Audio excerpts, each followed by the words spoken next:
Welcome to another episode of the MMA Lockcast. I'm your host, Manpreet, aka MMA Lock of the Night, your boy on social media at MMALOTN, and the architect behind the MMA Fight Archive, ensuring you leave no stone unturned for these upcoming MMA events.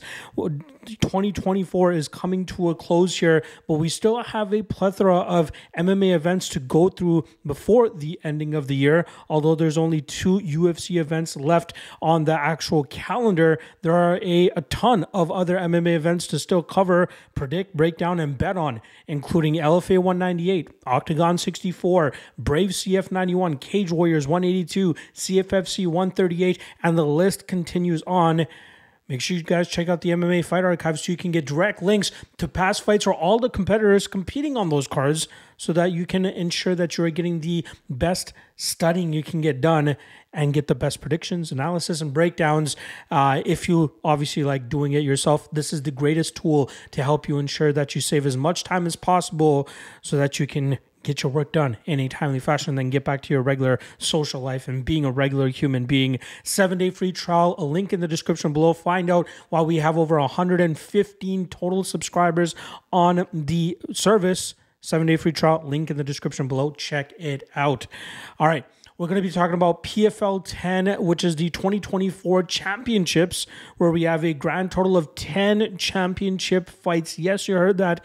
Potentially 10 5-round fights coming your way. I believe from Riyadh, Saudi Arabia. I could be off on that. Somewhere in the Middle East. Regardless, we have that. Plus, we have about 5 to 6 showcase bouts as well on the prelim portion. Reminder, since this is taking place overseas, at least for anybody that's in North America, this card kicks off mad early on Friday. So we're talking about 7:15 a.m. start time for the prelims on Friday morning. So it makes absolutely no sense why the PFL is putting their biggest event on at such a weird time. Obviously, prime time for where they are at in the world, local time, but the majority of their fans probably on this side of the world, they're going to have to wake up nice and early if they want to see the showcase bouts. I believe the PFL MENA championship fights take place at 9 a.m. Eastern time, and then the PFL championships kick off at noon Eastern time. So a whole morning / afternoon of fights coming your way, and potentially, 50 rounds of championship fights coming your way if every single fight ends up going to the scorecards, which I don't think is going to actually end up happening here. Now, I do quickly want to apologize in terms of dropping this a little bit later in the week. With no UFC this weekend, I think it's the first UFC-less weekend in the last 8 to 10 weeks. So it was nice to come up for breath for a little bit, not having to drop, the usual content that I normally do on a weekly basis, which is a ton of content that pretty much engulfs my entire life. It was nice to just sit back and relax for a few days, not really think about MMA too much since it is consuming my life pretty much on a daily basis. But I eventually got to the studying on Tuesday or Wednesday, I believe it was, and now here I am on Thursday afternoon recording this podcast for you guys, and it dropping in, and the fights starting in about 12 hours from the time that I actually dropped this onto the YouTube page. So I do appreciate the understanding there. Again, there were some changes with some of the fights anyway, so it was probably better that I just saved the studying until later so I can get you guys the best and most accurate predictions that I possibly can in terms of breakdowns and predictions. And again, we're going to go quick picks format here as well. So not going to take too long with each of these fights. I'll get right to the point for a lot of these fights so that you guys can get my predictions. Yeah, that's really about it. Next week, we do have UFC 310 going down, so I should be back on Monday or Tuesday to drop those breakdowns for you guys. But we also have LFA 198 and Octagon 64, which I will likely do actually, you know what? I'll save my bonus episode of the Lockcast for later on in December, as the UFC's last event of the year is December 14th. There are still 2 more weeks of events to close out the year, and there are 3 events taking place. So it'll either be KSW 101, Octagon 65, probably one of those 2 that I'll probably break down for you guys at the ending of the year. All right. I'm blabbering too much here. I think it's just because I haven't been on the mic in so long that I finally got shit to say. So let's get right into it. I want to talk about these fights real quick. A lot of underdogs that I'm liking on this card as well. So we're going dog hunting for this weekend. So without further ado, let's get right into it. Also, a reminder, I'll have track plays, obviously, a lock of the night play, dog of the night play, and a bunch of other plays for this card on the MMALOTN Patreon page. Check the link in the description below for that. Otherwise, try to decipher who I'm taking shots on based on the predictions that I'm about to give to you guys. So let's get right to it. First fight of the night, Costello Van Steenis coming in at -800 going up against Joao Vitor dos Dantas coming in at +550. A bit of a squash match here. I'm going to go Van Steenis. I think he eventually finds a submission within 2 rounds here. -800, unplayable though, so no need to get too deep into that one. Next up, Adjoudj coming in at -155 going up against Jose Perez coming in at +135. Only 2 losses combined between these two fighters here, guys that are highly touted prospects on the PFL tour scene. Jose Perez, former CFFC champion, made a successful debut back in August by defeating regional journeyman Jesse Stern. Is crisp striking from both of these guys here, maybe give a slight edge to Adjoudj in that aspect, but I think Perez is the better overall mixed martial artist here. I wouldn't be surprised if we see Adjoudj actually look to go to his grappling, but I think Perez will be able to shut that down, get back to his striking, maybe have grappling success of his own. But as this fight starts to get into deeper waters, I fully expect Perez to start distancing himself here and cruising to a decision victory. So we'll go with Perez to pull off the upset here as a +135 underdog by decision. Next up, Jeremy Kennedy coming in at +170 going up against former PFL finalist Gabriel Braga coming in at -195. This was originally supposed to be Jesus Pinedo in place of Gabriel Braga, but Pinedo missed his way badly. Braga steps in. Now it's Pinedo versus Braga, Kennedy versus Braga. Kennedy had a career performance last time around against champion Patricio Pitbull. Unfortunately, after about 13 or so minutes, he got hurt very badly from Pitbull and then eventually got finished at the ending of that 3rd round. But the first 13 minutes were great work from Kennedy, utilizing heavy pace, heavy pressure, good clinch work up against the cage, good output, overwhelming Pitbull. I thought he won the first 2 rounds, but then eventually gets caught in that 3rd round and gets put away. But he's a guy that likes to keep a high pace, high volume, high pressure, usually likes to get his grappling going and chaining his attempts together to grind opponents out from that top position. But it was impressive to see him still have success even without getting takedowns last time around up until he got knocked out. Braga is a guy that I've been pretty high on throughout his career as well. Nasty kickboxing, good leg kicks, decent jiu-jitsu as well, but he can be stuck and put into bad positions in the grappling realm, just as we saw Bubba Jenkins successfully do in the first round of their matchup, just as we saw Timur Khizriev do in parts of their matchup. But I do think it's going to be the pace and pressure of Kennedy which eventually gets him this victory over Braga. Braga is dangerous, and obviously this will be a bit of a sweat considering the finishing nature that Braga has, but if Kennedy can stay safe enough, keep Braga pinned into bad positions and keep wearing on him and keeping him from getting off on his striking stylings, I think we'll see Kennedy grind him out here and actually pull off another upset here to win this fight on the scorecards. Next up, Slim Trabelsi coming in at -125, going up against Abraham Babli coming in at +105. A battle of 2 undefeated heavyweight prospects here, but I do believe that Trabelsi is the better of the 2. I think he'll be able to utilize his grind a little bit more effectively than Babli. Babli is strong, has some decent control, but not the greatest with his gas tank or ability to carry on his onslaught over the course of 15 minutes, depending if he's facing somebody that actually has good enough resistance. I think Trabelsi is the much better grappler here, and he should be able to sustain his success over the course of 15 minutes more effectively here, which should have him go out there and grind this fight out and win it in deeper water against Babli. So I'm going to go with Trabelsi. Kind of surprised we're getting -125 on somebody as talented as him, so I'm going to unload on him here and take him to win this fight on the scorecards. Next up, Mansour Barnaoui coming in at -250 going up against Alfie Davis, who comes in at +210. Barnaoui was able to successfully snap a 2-fight losing streak last time around by mauling and then submitting Yusuke Yachi in the first round of their matchup. He's a very solid BJJ specialist, very good with reversals, submission attempts, taking the back of his opponents and looking for submissions and getting opponents out of there. The 8-fight winning streak that he had prior to that 2-fight losing streak, he had finished 6 of those opponents by rear naked choke and then the others, I believe, by TKO.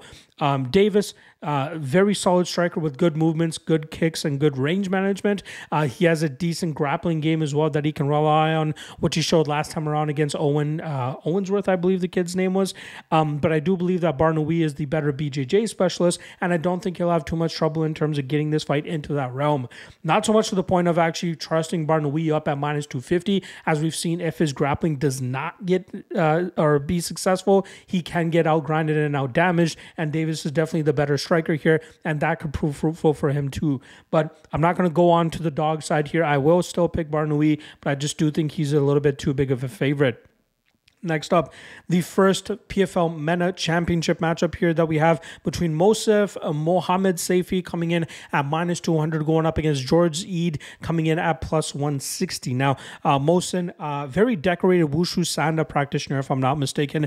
This guy is a ball of fire in terms of the fact that he crashes the pocket with explosivity and power, and that usually allows him to go out there and knock his opponents out. We did see in his last matchup against Suhail Taheri, I believe the guy's name was, or Sahil, and that was a fight where he nearly got finished in the ending of the second round. Had there been 10 or 15 more seconds left on the clock, he probably would have lost that fight by TKO. Luckily, he was able to bounce back in the third round and win that round, as well as the first round, to eventually get his hand raised by decision. But there are a lot of question marks in terms of his cardio and his durability late in fights, especially if he can get his opponents out of there early. He's going up against a very dangerous George Eid, who took about 2.5 years away from action before he made his PFL MENA debut earlier this year against Abbas Khan, and did a great job in terms of just beating him over the course of 15 minutes, using an aggressive striking style to get the better of him and get his hand raised. Last time around, he got the layup of all layups against a very bad opponent, and he was able to pound him out within a minute and a half of that fight. Here, it's going to be the explosivity and early finishing power of Mohammadseifi going up against the more effective consistent performance that we'll likely see from Eid here, and I do have to lean with Eid. I do believe that we'll see him roll with the shots well, start to really shut down the power striking game of Mohsen, and I think that he'll be able to attack the body effectively here, utilize his size and reach advantage, and then eventually start pulling away with this matchup in the second, third, and possibly get that finish in the fourth round here. So let me see the underdog actually pick up a victory here in George Eid by fourth round TKO. Next up, Ali Taleb coming in at minus 270, going up against Ratchet Haz, who comes in at plus 230. Now, Taleb is one of the more talented fighters on the PFL MENA card. His only loss came at the hands of Khizriev Kakadov last year, as he fell short in the PFL Europe tournament in the finals. And that was a matchup where Taleb actually, I think it was the finals or the semifinals, but regardless, Taleb hurt him very badly in the first round, unleashed his gas tank, and unfortunately, he ended up not finishing him and then fell short in the second and third rounds. But eventually, Kakadov would go on to win the entire tournament, so it's not a bad loss if you take that into consideration.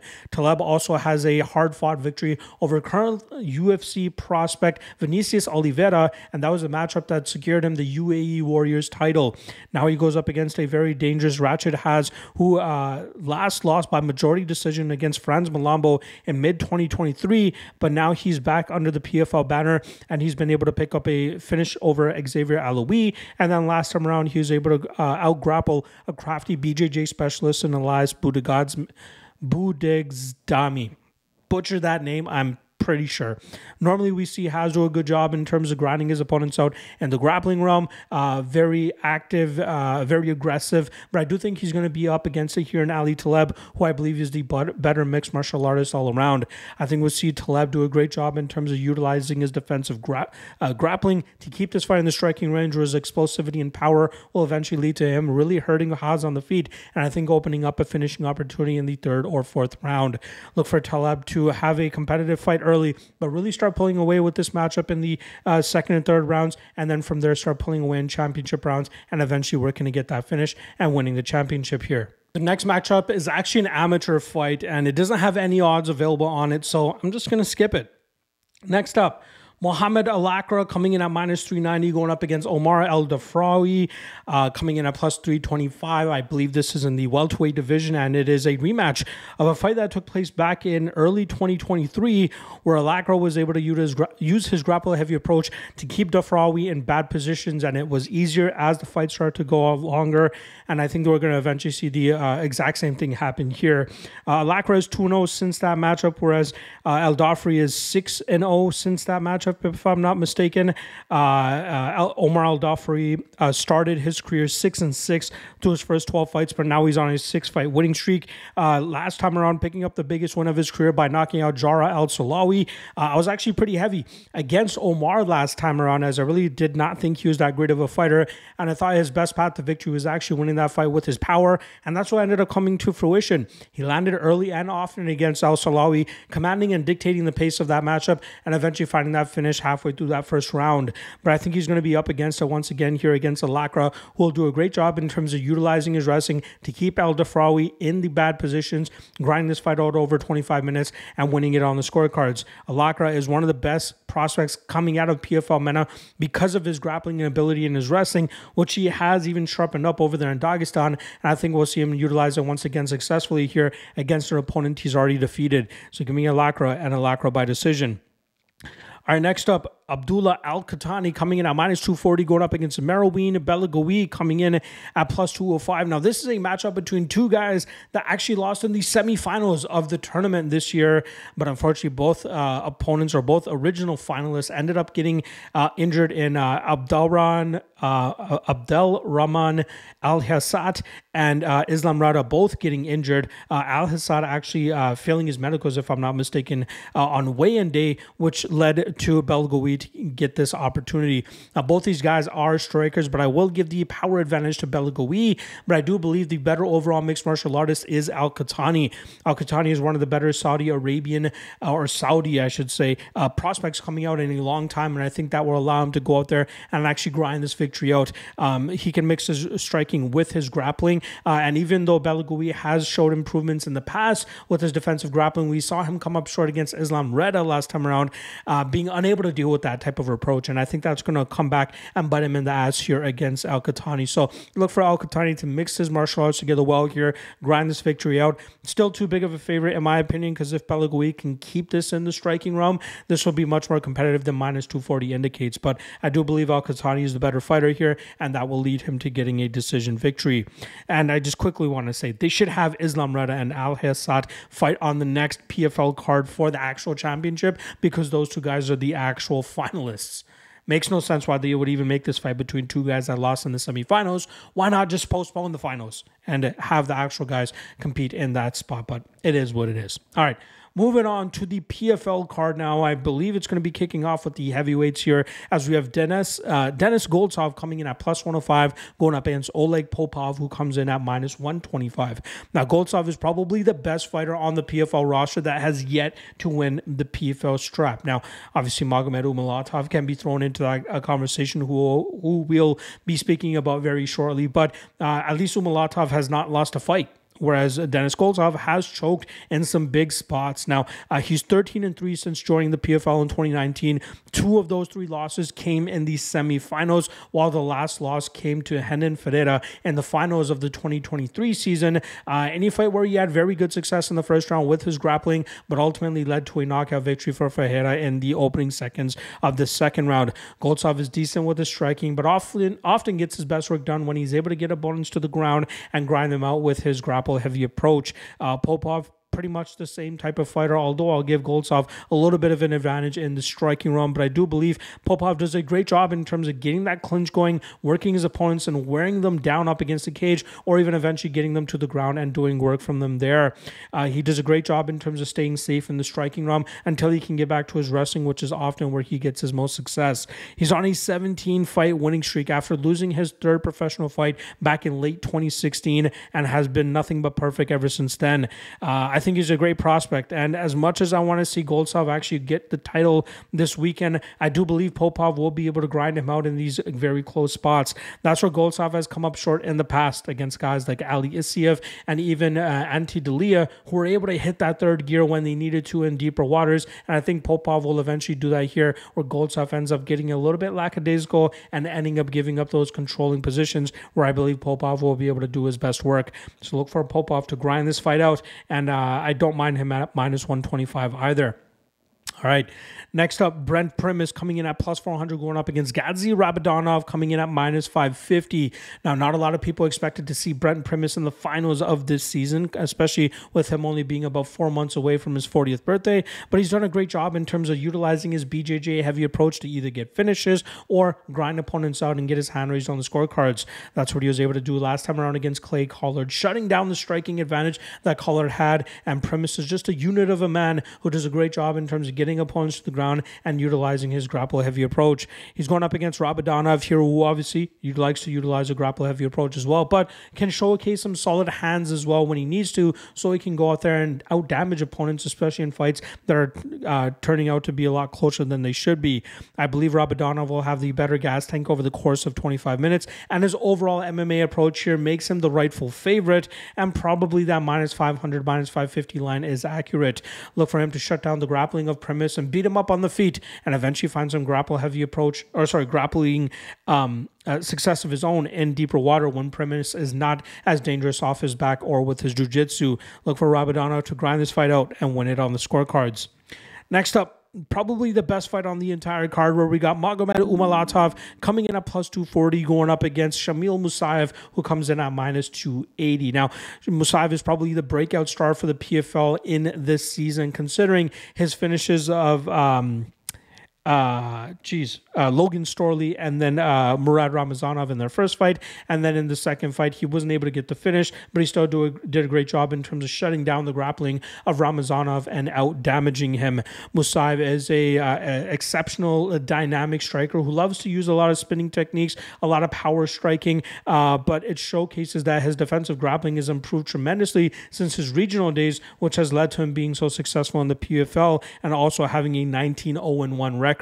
He's going up against Magomed Umalatov. Sorry, I believe it's 19-0-1. Umalatov, probably the best fighter alongside Denis Goltsov in the PFL to not win a PFL title, who's been with the PFL for multiple seasons. In 2022, it was an unfortunate visa issue that kept him from continuing on with the tournament. And then in 2023, he fell ill, or I believe he got injured, which kept him out of the tournament that year as well, or at least to in the playoffs. He's obviously a very good wrestler. That's where he does his best work, but he's also a very educated striker. So even if he can't get to his grappling, he does a good job in terms of implementing his striking heavy approach so that he can mix the martial arts well enough and still have a good enough body of work once fights hit the scorecards that he can get his hand raised there.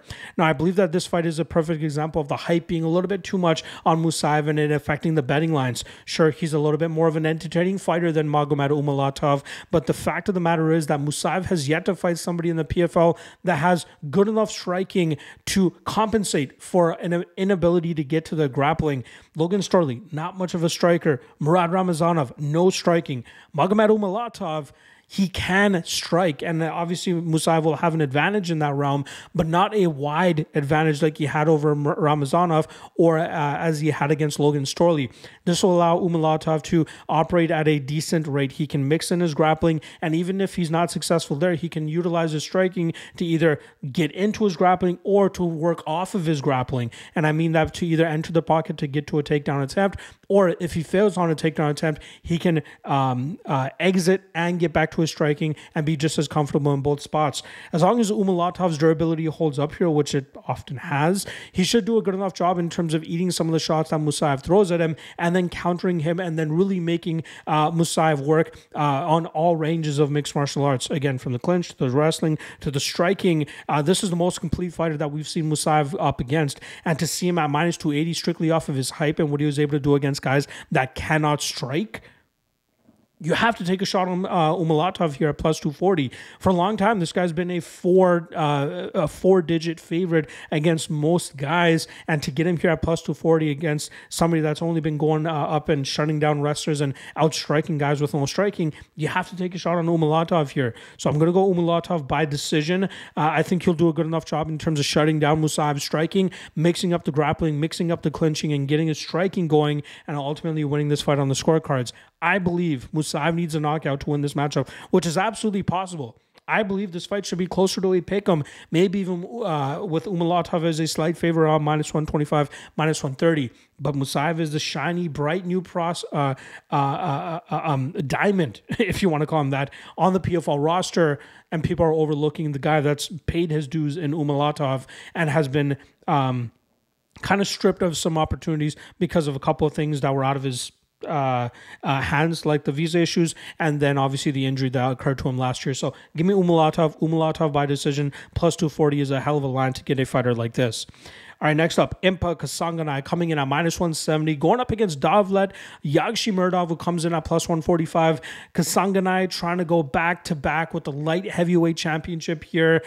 Earlier this year, he was able to go to a split decision against middleweight champion for Bellator and Johnny Eblen. That fight probably gave him a lot of confidence considering how much success he had in that matchup. And then he was able to go 3-0 in the PFL season to line him up for another PFL title fight. Disciplined striking, has the grappling when he needs to rely on it as well. But it's really been his ability to control the striking range against most opponents, shut down any type of grapple-heavy approach coming his way, and out-damaging and outworking his opponents. Dovlet Yagshimuradov started his PFL tenure 0-2 in 2021, but has gone 6-0 since then, and has largely been considered the dark horse of the PFL light heavyweight season. And now here he is in the finals, one fight away from picking up the biggest victory of his professional career. He's had a ton of experience even before coming stateside. Very heavy puncher, has some good grappling if he needs to rely on it as well. But something that has bit him in the ass in the past is that he's been a little bit too lackadaisical and a little bit too passive with his offensive approach. Luckily for him against Wilson, he was able to land big enough shots that the referees and judges saw that fight in his favor. But against Impa Kasanganay, unless he knocks Kasanganay out, I think he'll be behind it here as Kasanganay is able to dictate the pace in the striking, land bigger and more often, or sorry, maybe not bigger shots, but more shots, more volume, more output, and that will likely lead to him outpointing Dovlet and winning this fight on the scorecards. Yagshimuradov will make this a close fight, but I do believe that Kasanganay, if he can stay conscious, if his durability pays off for him here, as it normally does, he should be able to outwork Yagshimuradov and go back-to-back here, winning this fight on the scorecards.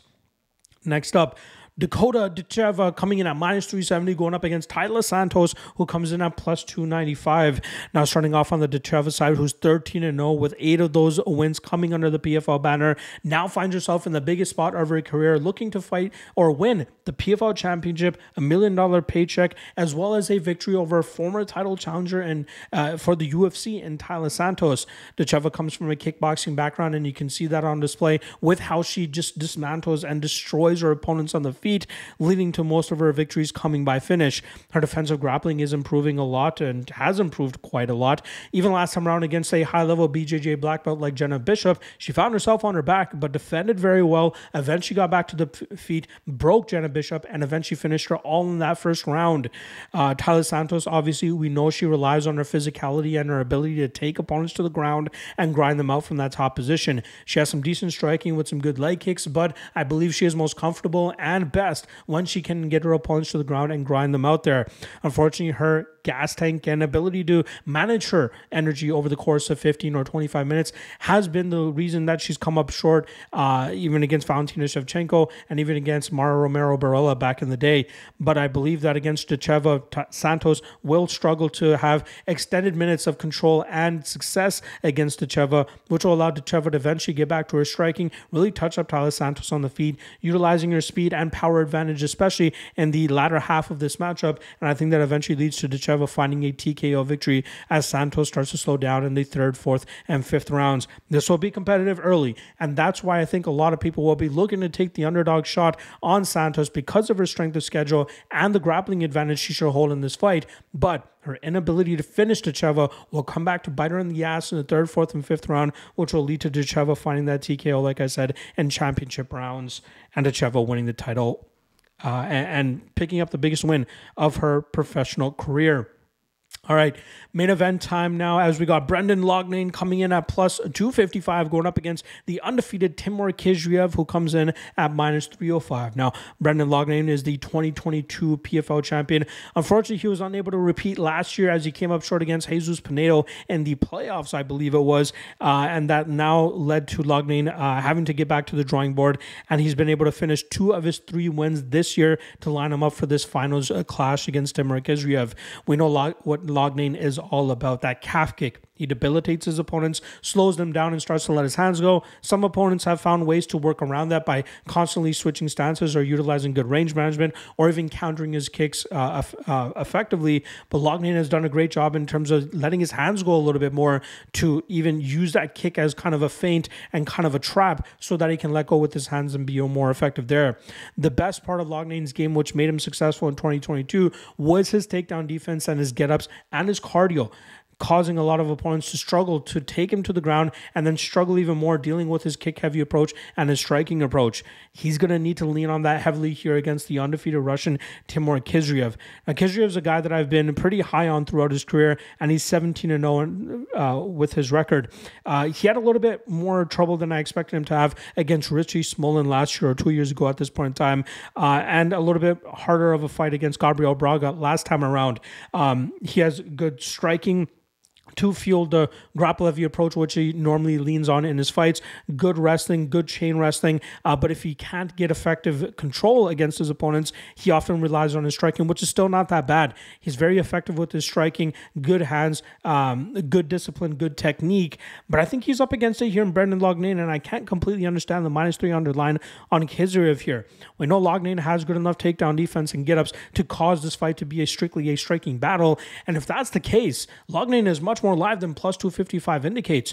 I do believe Khizriev will eventually have issues dealing with the calf kicks that are going to be coming his way. I think he'll be able to have some success early with shutting that down, but as this fight starts getting into deeper waters where Khizriev is not as comfortable in the striking realm as he is in the grappling realm, that's going to allow Loughnane to really cause some confusion to him, land some kicks, land some hands, and as long as Lougnane's durability holds up for him here, which it didn't against Jesus Pinedo in his last defeat, he should be able to be very competitive with Khizriev here in this strictly striking battle, and from there really start to land more damage, start to debilitate Khizriev, and start to run away with this in deeper waters. So I believe a shot on Loughnane is definitely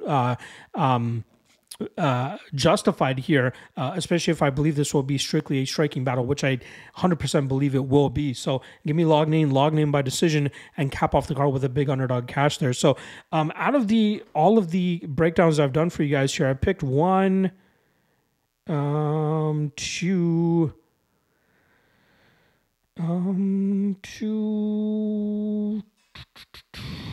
3, 4, 5 underdogs on this 15 fight card. So 33%. Let's see if we can cash on 33% of the dogs, or even if we cash on half of those, we'll be in the profit for this card. But decent overall card. Again, I hope all these fights don't go to a decision like I kind of predicted most of these to go, because that will be a very long-ass card, having to go through 10 5-round fights. That would be absolutely crazy. But regardless, some fun fights, some solid matchups. I think Umalatov versus Musaev alone is worth watching this card, so make sure you guys tune in for that one. But otherwise, I hope we're able to cash on this card and set up ourselves for a very solid entry into next week's 3-fight weekend that we got. Again, we got UFC 310 going down, but we also have LFA 198 on Friday, and then Octagon 64 on the morning/afternoon of UFC 310. So, yeah, look out for those breakdowns starting to drop on Monday. Good luck on your action, folks. Again, 7:15 a.m. start time for these prelims. Don't get caught napping. Appreciate the love, appreciate the understanding, appreciate the support. Drop a comment, drop a like, drop a subscribe if you haven't already. And I'll see you guys early next week for the UFC 310 breakdowns. Peace.